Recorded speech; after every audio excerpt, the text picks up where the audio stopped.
அந்த அம்மா எனக்கு பதவி கொடுத்தாங்க, பொறுப்பு கொடுத்தாங்க, போய் உழுந்தேன் அப்படின்ட்டாரு. நான் என்ன சொல்றேன், நீங்க உழுந்தது தப்பு இல்லை, ஆனா உழுந்ததுக்கு அப்புறம் அந்த அம்மாவை பார்த்து நீயா என்ன முதலமைச்சராக்கணும்னு சொல்லி அந்த அம்மா காலை வாரி விட்டீங்கல்ல, அதுதான் நான் சொன்னேன்.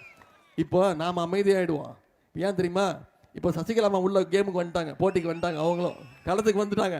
இப்போ அவங்க கேட்குறாங்க, அந்த தம்பி சொல்றதெல்லாம் சரிதானே, சொல்லிட்டாங்க, அந்த தம்பி சொன்னதெல்லாம் சரிதானே, நீ காலில் விழுந்தது உண்மை தானே, வீட்டில் ஒரு நாய்க்குட்டிக்கு 4 பிஸ்கெட் போட்டால் கூட காலை சுற்றி 4 நாள் நன்றியா இருக்கும்.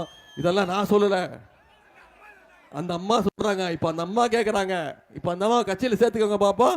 இப்போ சொல்றாரு பண்பு இல்லையா, நாகரிகம் இல்லையா அப்படின்றாரு. அந்த அம்மா கேட்குறாங்களே, திருப்பி கட்சியில் சேர்த்துக்கோங்க பார்ப்போம். சேர்த்துக்க மாட்டார். ஏன் தெரியுமா, 1ஆம் நம்பர் துரோகி. ஜெயலலிதா அம்மா இருக்கிற வரைக்கும் அந்த அம்மா காலு, அந்த அம்மா இறந்த பிறகு சசிகலா அம்மா காலு, அந்த அம்மா ஜெயிலுக்கு போனதுக்கப்புறம் டிடிவி தினகரன் காலு. அதுக்கப்புறம் என்னாச்சு, இப்போ டெல்லிக்கு போய் நான் மோடி காலை தான் பிடிச்சிட்டு தொங்குமேன்னு தொங்கிட்டு இருக்கிறாரு. இதைத்தான் சொன்னேன். இப்போ இந்த அடிமை கூட்டத்தை இந்த தேர்தலோட விரட்டி அனுப்பணும்.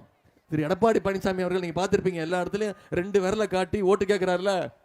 நீங்க அவரோட சின்னத்துக்கு ஓட்டு கேட்கறான்னு நினைச்சிட்டு இருக்கீங்களா? கிடையாது. அடுத்த முறை கூறுது கவனிங்க. நான் ஏற்கனவே 10 முறை தோத்துட்டேன், இந்த முறை 11வது முறையா என்ன தோக்கடிச்சிருங்கிறத தான் தயவு செய்து உங்ககிட்ட கேட்டுக்கிட்டு இருக்காரு. அப்படி எப்படி ஒரு கூட்டணி வச்சிருக்காரு, யார் யாரெல்லாம் கூட்டிட்டு வந்திருக்காரு நீங்களே பார்த்துக்கோங்க. எப்பேற்பட்ட கூட்டணி. ஒரு 4 மாசத்துக்கு முன்னாடி யார் யார் என்ன சொன்னாங்க ஞாபகம் இருக்கா? எடப்பாடி பழனிசாமியோட கூட்டணி வைக்கிறதுக்கு 4 முழ கயிறுல என் வீட்டில் தூக்கில் தொங்கிடுவேன்னு ஒருத்தர் சொன்னாரு. அவர் தான் இன்னைக்கு கூட கூட்டிட்டு வந்திருக்கிறார் கூட்டணிக்கு. வரும்போது 4 முழ கயிறு எடுத்து காட்டுங்க, ஞாபகம் இருக்காரு காட்டுங்க. அது மட்டும் இல்லை, இன்னொருத்தர் என்ன சொன்னாரு, கவுன்சிலர் அவருக்கு கூட தகுதி கிடையாது திரு எடப்பாடி பழனிசாமி அவர்களுக்கு. இன்னொரு வார்த்தை சொன்னாரு, ஞாபகம் வச்சிருக்கிற, அவர் ஒரு டயர் நக்கி அப்படின்னு சொன்னது நான் கிடையாது.